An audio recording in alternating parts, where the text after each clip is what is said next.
ম্যাচটি ছিল West Indies বনাম দক্ষিণ আফ্রিকা। শুরুটা ছিল একেবারেই নাটকীয়। ওয়েস্ট ইন্ডিজের ইনিংস ব্যাটিংয়ে নেমে শুরুতেই চাপে পড়ে যায় ওয়েস্ট ইন্ডিজ। মাত্র ৮৩ রানের মধ্যে ৭ উইকেট হারিয়ে দল একেবারে বিপর্যস্ত অবস্থায় চলে যায়। টপ অর্ডারের ব্যাটসম্যানরা দ্রুত আউট হওয়ার মানে হচ্ছিল ১৪০ বা ১৫০ রানও করা কঠিন হবে। ঠিক তখনই ঘুরে দাঁড়ানোর গল্প শুরু হয়।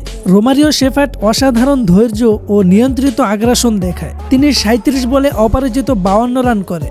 অন্যদিকে জেসন হোল্ডার ৩১ বলে ৪৯ রানের গুরুত্বপূর্ণ ইনিংস খেলেন। দুজন মিলে অষ্টম উইকেটে ৮৯ রানের জুটি গড়ে তোলেন, যা পুরো ম্যাচের মোড় ঘুরিয়ে দেয়। এমনকি শেষ ৫ ওভারে তারা রান তোলার গতি বাড়িয়ে দেন।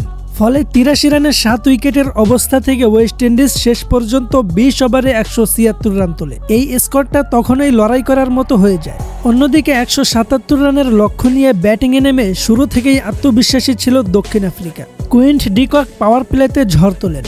মাত্র ২৪ বলে ৪৭ রান করে দলের রান তোলার গতি অনেক এগিয়ে দেন। প্রথম ৮ ওভারেই স্কোর পৌঁছে যায় ৯৫ রান। এরপর ইনিংসের দায়িত্ব নেন এইডেন মার্কট্রাম। তিনি খেলেন ৪৬ বলে অপরাজিত ৮২ রানের দুর্দান্ত ইনিংস। তার ব্যাটিংয়ে ছিল চমৎকার টাইমিং, নিখুঁত শট, নির্বাচন ও পূর্ণ আত্মবিশ্বাস।